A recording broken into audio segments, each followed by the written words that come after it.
Good evening, Dylan 30. My name is Cadet First Lieutenant Grossless, and I'll be briefing you on IEDs and UXOs. This is an overview of what I'll be briefing you on today. We'll be going over what are IEDs, what are the 5 Cs, what are UXOs, and what are 9 lines. I highly recommend you take notes for this briefing, as this material will be evaluated in the future. So first of all, what are IEDs? IEDs are improvised explosive devices. They come in many different forms and different levels of power. They can look very benign, or they can look very obvious that they have a killing effect. Despite the wide variety of how IEDs can look and operate, they have four universal components. First is a power source. Next is the initiator. Third is the explosive. And fourth is the switch. The power source provides the energy for the IED to operate. The initiator is the apparatus that actually allows for an explosive reaction to occur. Explosive is clearly the explosive force. This is what you can use, such as gunpowder, chemicals, uh, pesticides, fertilizer, anything that can be explosive that has explosive properties that can provide a lot of damage. And lastly is the switch. The switch is the apparatus that arms the device or disarms the device. It's basically a relay if you're dealing with wires and electrical currents and stuff like that. But this is the general overview and what the general components of an IED looks like. Next, when you are in a combat environment, you want to have this acronym CAGE in your head. CAGE provides you with different tools to, when you're in an austere location, to think through how to handle an IED or UXO, an unexploded ordnance. So first is channelization. You want to think from the perspective of your enemy. Where would they want to place an IED? For example, a good place to place an IED is a thin road or a place where you can really only travel through that location in one area. Say you're going through a mountain valley and there's only one road to go through it. Channelizing is considering from the enemy's perspective a good location to place IEDs, and just for you to predict where an IED might be in the future in a danger zone. Next is aiming markers. Aiming markers are essentially distractions to you.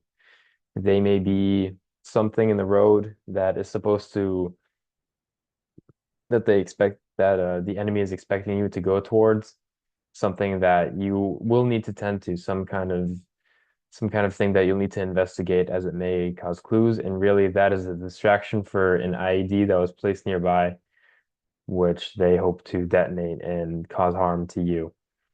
Aiming markers include, say, corpses.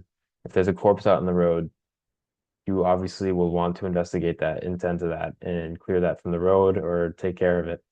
And uh, that is the time where an IED might be placed nearby, and that was basically your trap.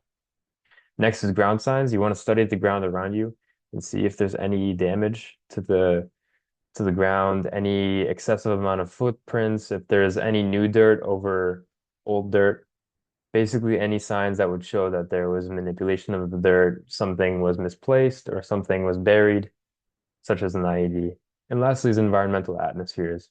Similar to ground signs and channelization, you want to just consider your environment overall, where a good location or bad location would be for IEDs, such as a ditch on the side of the road, an alleyway, a building, a lot of opportune locations to uh, put IEDs down.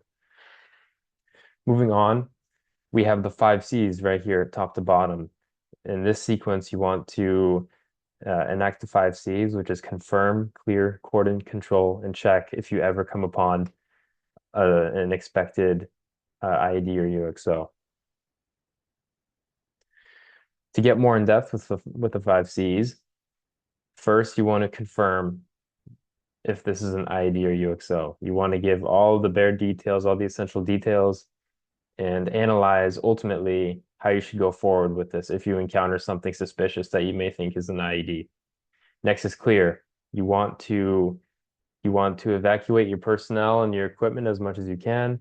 You want to not manipulate the environment as much as you can. Any manipulation to the ground, or if you use electronics, or if you use radios, these things might these things might set off an IED depending on the composition of an IED.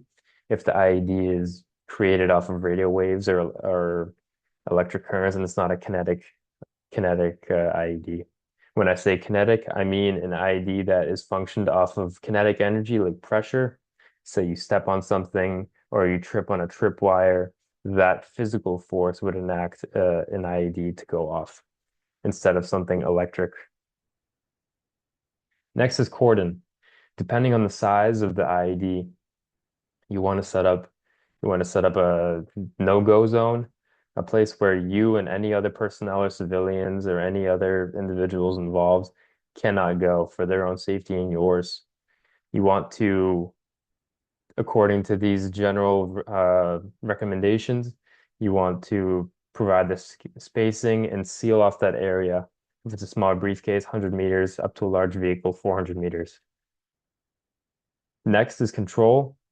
Like I said, similarly with cordon, you want to make sure that nobody's walking into this controlled area, and everything essentially stays still until emergency services, explosive ordnance disposal gets there to neutralize the threat.